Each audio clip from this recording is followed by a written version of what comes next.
Robert Brian Bailey, July 16th, 1962, and I was born in Bluefield, West Virginia.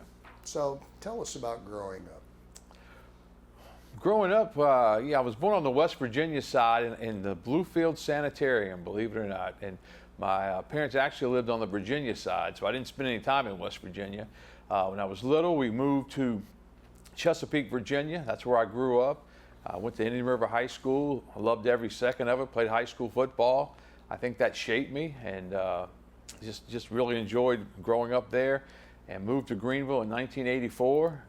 Like everybody else, thinking, hey, I'll work here a year, I'll move up, because we're kind of trained that if you're going to make money in this business, that you have to move up in the bigger markets and that kind of thing. But it didn't work out that way for me, but it worked out well for me. So let's go back a little bit. Let's go back into junior high and high school. Let's talk about the things that you were interested in. I was interested in public speaking a little bit, and it was funny because I won the district title, I think, 2 years in a row in voice poetry. And you think about that in sports, you're like, what in the world? But Casey at the Bat was the poem that I read, and the other one was it was a football poem about something, and I didn't do as well that year with that one. But Casey at the Bat did well. I did The Raven, Edgar Allan Poe. I was really interested in growing up. In my senior year, I wanted to either be a sports writer, a sportscaster, or a coach. And I thought being a sportscaster on TV would be the hardest of the three, so I'd try that first. So tell us a little bit about your family. What did your parents do when you were growing up? My dad was a real hard worker. He worked for Pet Dairy, and he went to the Ford plant after that and worked at the Ford plant for years, retired from Ford. My mom was a church secretary, and she was basically a stay-home mom as well. And I had two brothers, both younger than me. I remember my dad worked nights, and one day he came in late at night, 3 or 4 o'clock in the morning. I think he may have had a beverage or two before he got there, and he saw a note on the table that said, "The boys were terrible tonight. They got in a fight, and I couldn't break it up." It was from my mom. So my dad woke all three of us up and took a bell to us. And the whole time I'm telling him that I wasn't even home. I wasn't in the fight. So the next morning I went to him and I said, "Dad, I wasn't home last night." And he said, "You weren't?" I said, "No, sir." He said, "Well, I probably missed something down the road. Now we're even." So there you go. So growing up, you were interested in poetry, English, those types of things? I was interested in speaking, not necessarily poetry, but speaking. I took a couple of speaking classes. And really interested in sports the whole time. My grandmother, I think, well, my parents may have given it to me, but I remember getting it at my grandmother's, but it was a reel-to-reel tape recorder, and I would watch actual games and try to do play-by-play and that kind of thing, and go back and listen to it. And I wish I had those reel-to-reels now, because I don't know where they're at, but I still have some old cassettes. So you went to Old Dominion University. How did you like that? Well, my college career is a little different, because I went to Old Dominion my freshman year, and all I wanted to do was go away from home, because Old Dominion's in Norfolk, so I was basically a commuter. And so the next year I went to James Madison, and I got to James Madison, and basically I got homesick. And I was living, because you couldn't live on campus as a transfer, so you got to live off campus. And so I was basically homesick, wanted to get back home, came back home, got a full-time job, started going to school at night. And then I realized that what I was doing, I was selling wire rope, and I wasn't selling much of it. And so I decided I needed to get back in school. I needed to get my degree and go back to my original plan of being a sportscaster, a sports writer, or a coach. And so I got back into school. I actually got out in 4 years, but ended up graduating from, I took classes at Tidewater Community College, every campus that they have, Norfolk State, and then graduated from Old Dominion. And your degree was in speech communications? Speech communications, yes, sir. Okay. And then how did you get to Greenville? I interned at Wavy, which was a great thing for me. In Norfolk? In Norfolk. So for people that don't know, WAVY, right, very dominant NBC affiliate, yes, in Norfolk, Virginia. Yes. And Bruce Rader had been there for years. I actually worked for his wife in recreation, one of his wives. I worked for her years ago, and I got to meet him thought that was just great. I mean, getting the chance to meet him, and then I interned for him. And John Castleberry had been at Channel 7 down here, and he had worked for Roy Hardy down here at WITN. Roy Hardy had moved to WNCT, and so when I graduated, they called and said, hey, we've got this guy who would like a first-time job. And so they ended up bringing me down, and Roy Hardy interviewed me. And I swear when he interviewed me, I thought he said that the salary was $8,900. He did say $8,900, but I thought it was $8.90 an hour. It was $8,900 per year, which is about minimum wage at the time. And I thought he said it was a sports reporter and weekend sports anchor. It was actually a news reporter during the week and a sports anchor on the weekends. But so I took the job, and it was, it was a long, long time ago. I remember my dad had told me that I was trying, when I got out of college, that we had 3/4-inch tapes we had to send out. And nowadays they just do a YouTube video. It doesn't cost you anything. But these tapes were like $75 a pop. So I told my dad I needed, some tapes to send out. And my dad said, how much are they? I said, $75 a piece. And he said, you need to get a job quick. And so I sent them out and ended up at WNCT through Roy Hardy. Let's tell people a little bit about Roy Hardy, who he was, and the influence that he had not only on you, but this entire region. Oh, I mean, he was a legend. I mean, there's no question. And I remember, he had a particular way that he spoke. I don't know if he had a health issue or whatever, because I never knew that. But he would talk to you, Bailey, and he would clear his throat all the time when he talked to you. I always remember that. But it got to the point where I learned a lot about how to deal with people, because if you got with Roy and you could somehow figure out and make it his idea, you had a chance of getting what you wanted. And and I got along great with him. He had me in his office a couple of times and chewed my butt for sure. But he just knew everybody. And I was a news reporter when I first got here, so I had to run around a one-man band. I didn't even know who the governor was. And they would send me to these dinners and these, everything. And Roy knew everybody. And Roy had a system where, he called like the good old boy system. I mean, he basically would say, hey, we'll cover that. And I can remember him walking around, and they had just gotten a new set at WNCT. And I remember saying, like, hey, that's really, it's really state of the art. And it probably really wasn't, but I was trying to get a job. But Roy was nice enough to hire me, and I still remember walking in the newsroom that first day. Linda Shore was smoking a cigarette, typing her script, stuff like that you don't see anymore. John Spence was there the day I walked in, so. Roy Hardy was the news director. He was the news director. He was the boss, and we had people like Jim Woods walking around. There was a legend, Slim Short, doing the morning shows, and it was really neat to see all those people and to work with some of them. So you started here as a weekday reporter and a weekend sports anchor, and then you worked for several years and you had an opportunity to move up. Tell us about that. I worked about a year and a half, and then our sports director and our chief photographer got in a little tussle, got in a little bit of a fight, and they both were fired at the time. And then after about 2 months, they reinstated me. Our photographer got reinstated later on, but a couple of months went by, and I remember my desk was on the other side, and the sports director's desk was in the corner. And one day out of the blue, Roy Hardy came over to me and said, hey, you can move your stuff over to that desk. And I guess that was his way of telling me I was the sports director then. And then probably 8 months later, the general manager had me upstairs and decided, we need to get you under contract. And so my first contract was $18,000, $21,000, and $24,000. Wow, for 3 years. That was 3 years, and that was after that was probably in 87, 88, because I was, in 86 is when I took over, probably 87, and that was my salary, and I thought I was making $1 million a year. Well, that was good. Talk to us about something that's been a staple, Brian, with you for many, many years, with a show called Touchdown Friday. What is Touchdown Friday? How did that begin? And what's your association with it? Well, we were trying to do a high school football show, and I was a big fan of the guys at WRAL, Tom Suter, Bob Holliday, Jeff Gravely. I mean, those guys, I just looked up to them so much. And they did Football Friday. And I knew we didn't have a helicopter, but I thought we could do something similar. And so we decided that, at the end of the week, everybody's celebrating. It's a touchdown. So we decided to go with Touchdown Friday for the name of our show.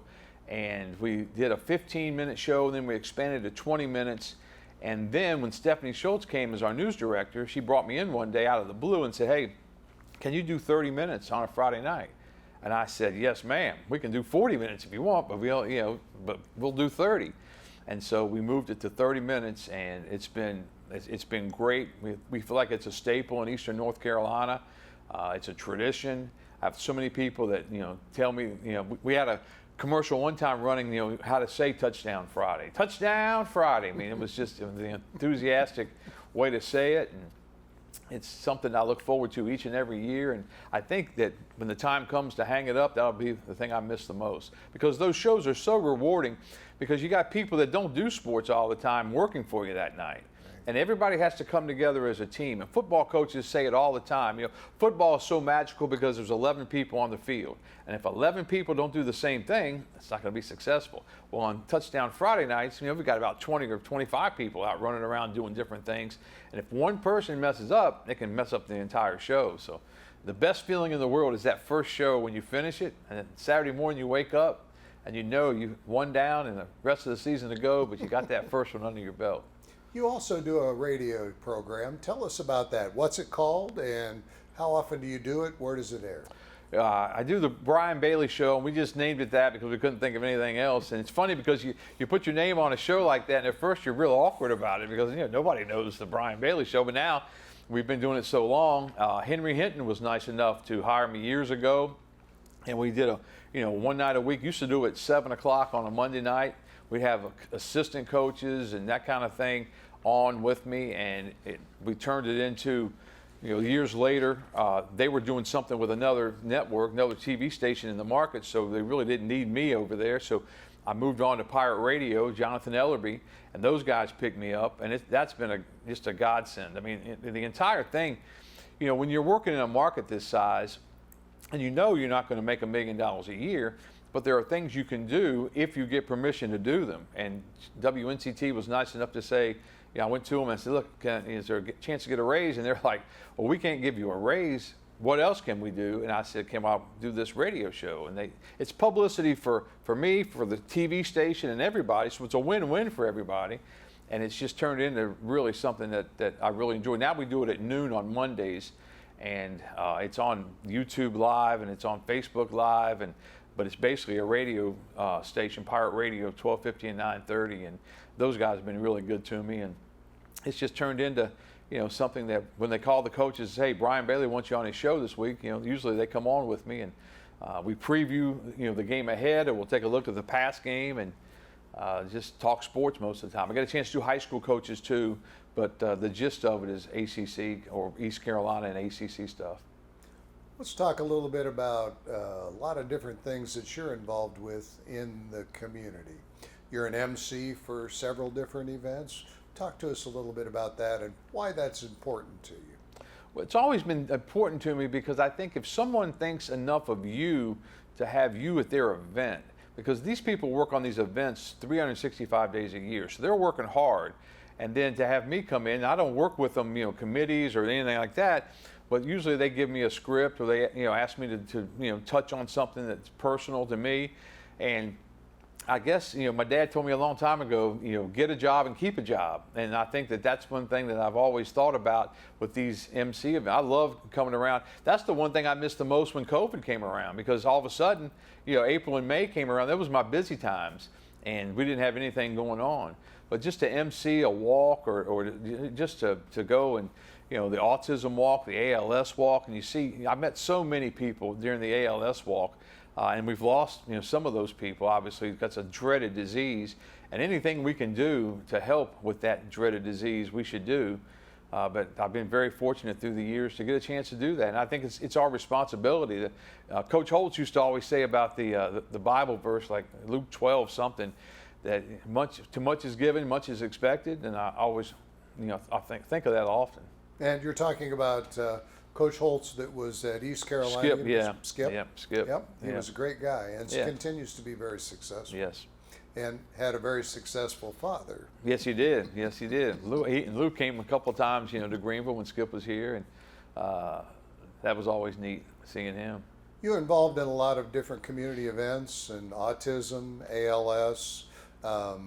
We've had some personal instances with the baseball coach at ECU with ALS and things that really bring those messages home. And you continue to be involved.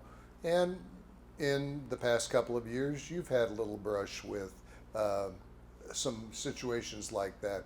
Would you like to share a little bit about that for us? Well, I knew something was going on in my health, and I just couldn't get a handle on it. I had 3 doctors tell me that, it wasn't prostate cancer, that I was fine. And then we decided to do a biopsy, and it came back I had stage 4, that scares the heck out of me. But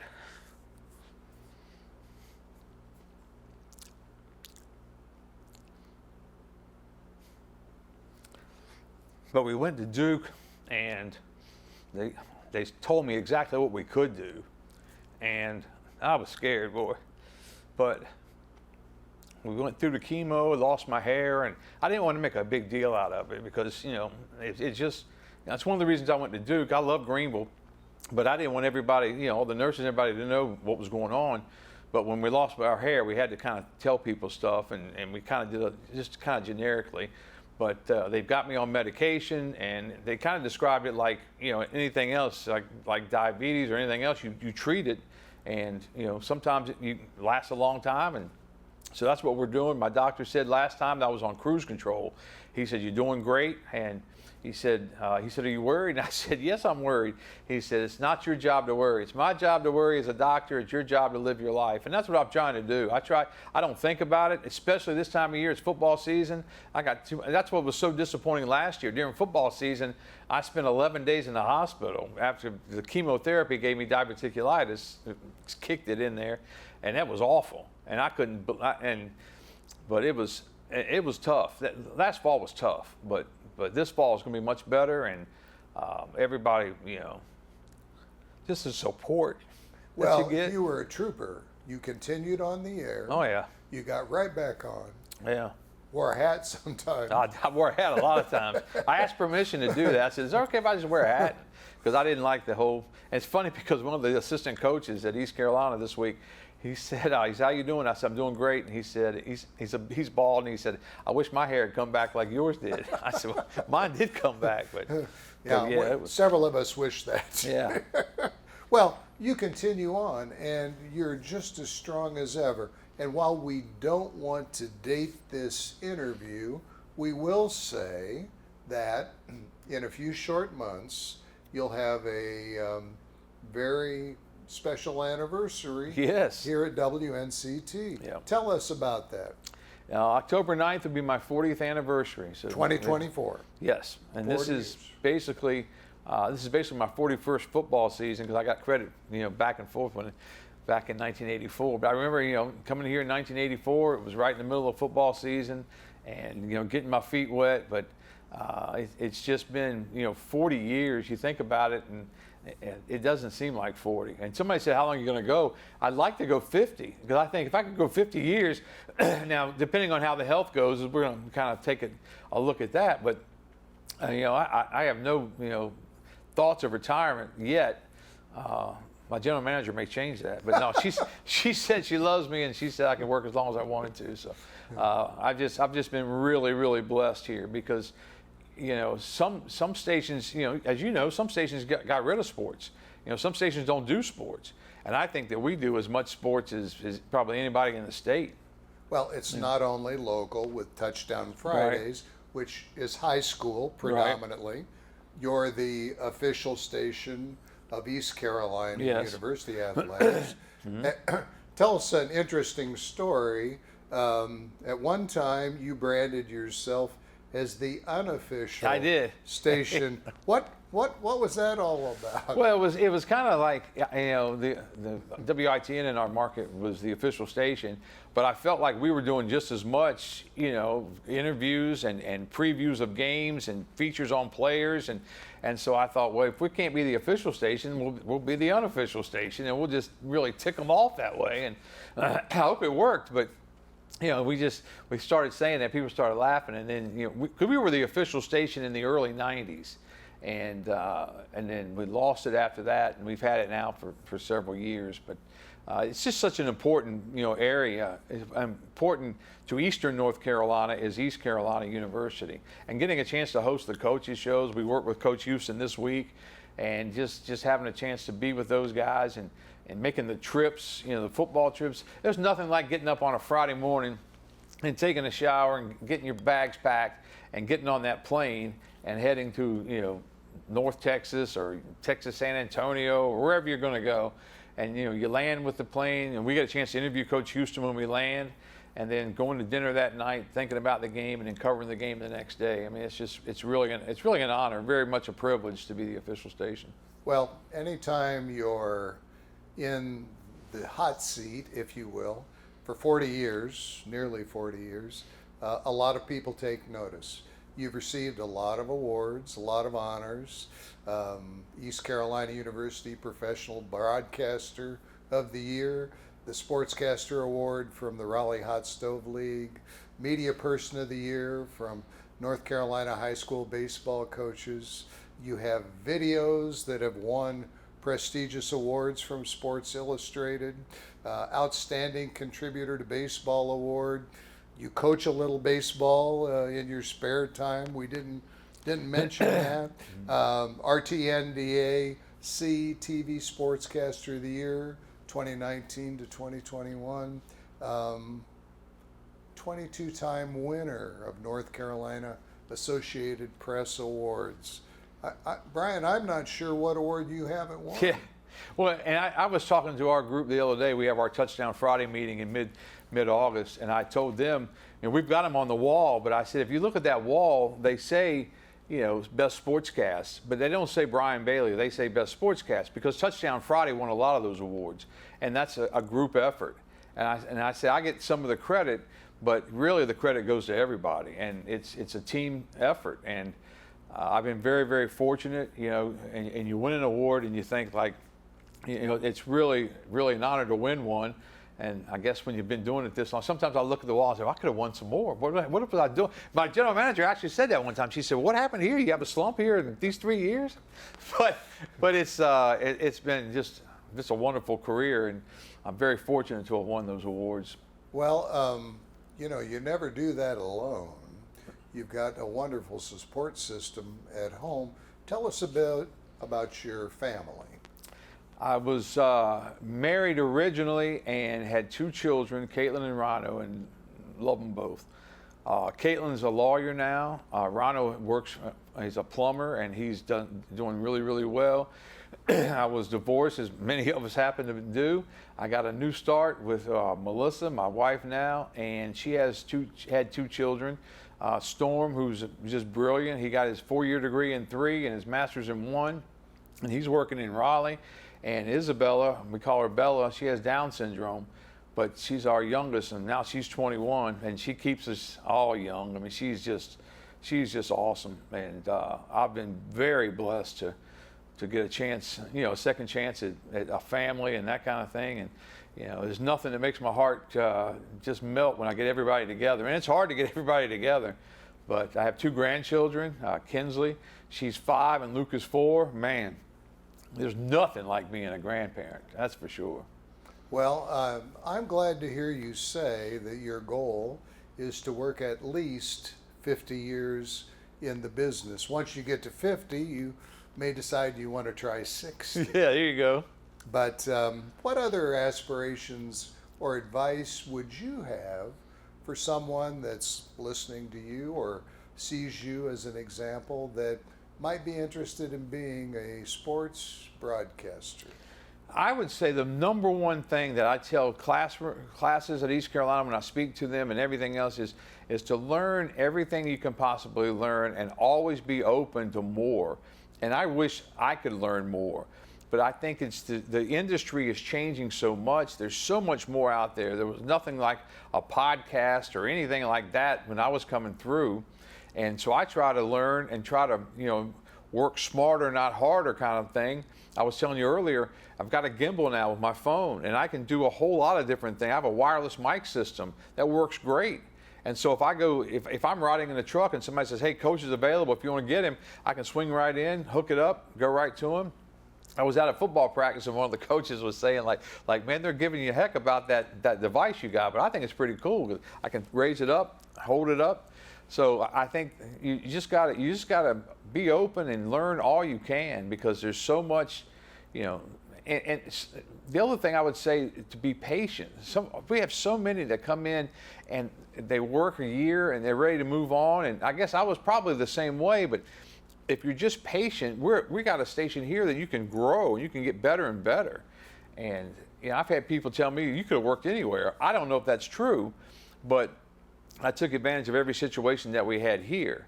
And I think that so many people could, develop like that. And we've had people, good gracious, we've had people that have worked on Touchdown Friday. Zora Stevenson comes to mind. She was in the Olympics this year. I mean, she's a great, great broadcaster. And she started as a reporter here, and I had her on Touchdown Friday doing stories. I've got Jill Jelnick is a former intern of mine, and she was a producer with us and did all kinds of sports stuff. She's a sports director in Nashville, Tennessee now. And there's just so many that we've worked with interns through the years, and how rewarding it is when those guys call you back and say, hey man, you helped me a lot. You were great. And I had so many when I was sick. They had so many that called me and said, hey, you got to get well because if I need advice, I got to call somebody. So that's been one of the most rewarding parts. And I think that comes from working at Wavy way back. I mean, if those guys if John Castleberry and Bruce Rader hadn't taken time with me, I wouldn't have learned to take time with everybody else. But I always thought that, hey, if I get a job, I'm going to look out for these interns, and I'm going to, have some interns and make sure that they get a chance in this business because it's hard. It's hard to get a job in this business. Well, we're very pleased that Touchdown Friday continues to be in such great hands, and you continue to be the forward-looking person you are, in charge and promoting high school sports, East Carolina University, and so many different things. Any last thing you would like to share with us about Brian Bailey? Well, one thing I was thinking about, and I don't know if you can even use this, but through the years, we've had to fight with consultants through the years because consultants come in and the first thing they want to do is kill sports, and they want to take your time away, then they want to kill you completely. And it baffles me because my dad told me a while back, every player on that field has a mom, has a dad, grandma, granddad, all kinds of relatives, and that's what makes Touchdown Friday what it is, and even high school basketball, high school baseball, anything like that, youth sports. And sports is just such a fabric of our community. Greenville, North Carolina loves its sports. Sportstown USA, Sports Illustrated came to town, and we were working on a video for them. I was working with Boyd Lee, who was the head of Recreation and Parks at the time, and I was heading to a theater to see a movie one day, and he called. I answered. He said, hey, good news. We're in the top 3 for Sportstown USA. It's Greensboro, Charlotte, and us. And I thought, what a great honor that is. We finished in the top 3. 2 weeks later, he called me up and said, hey, we won. Wow. We are Sportstown USA by Sports Illustrated, which was unbelievable. We had a big luncheon to celebrate it and had some big brass in North Carolina come down. And it was really just a, and we used to have street signs, may still have them, but they would say, welcome to Greenville, Sportstown USA by Sports Illustrated. Well, you brighten the room when you come in. All right. Everybody knows who Brian Bailey is. And we're looking forward to celebrating 40 years, but even more so now, we're looking forward to celebrating 50 years. There you go. Keep up the great work. Appreciate it. Thank you so much for having me.